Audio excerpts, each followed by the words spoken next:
Well, as the country grapples for answers, many are looking at elected officials to make changes. WCNC Charlotte's Indira Eskieva spoke to a local congressman who is an outspoken supporter of gun rights to ask him where he stands in the aftermath of the deadly school shooting in Texas. Indira? Fred, Congressman Ralph Norman represents several counties in South Carolina that border Charlotte. Today, he told me that he does think something must change, but continue to maintain that guns are not part of the problem.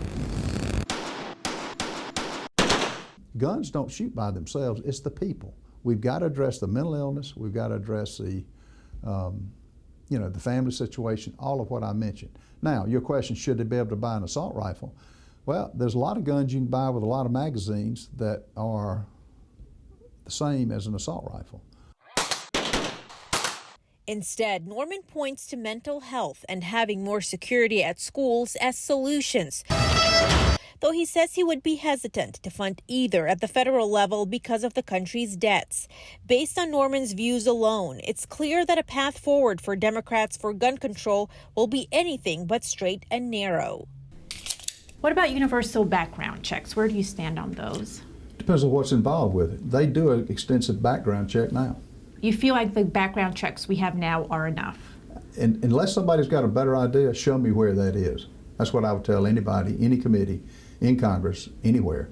Norman also making it clear he would not vote to outlaw AR-15s and other assault-style weapons. According to an independent Pew Research poll, last year about 53% of Americans said they'd favor stricter gun laws, a decline from 2019.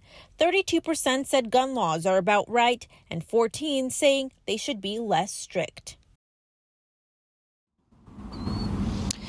Now, Norman said he does support arming teachers if they choose to do so. Now, a Gallup poll showed 73% of teachers oppose arming teachers or other school staff members.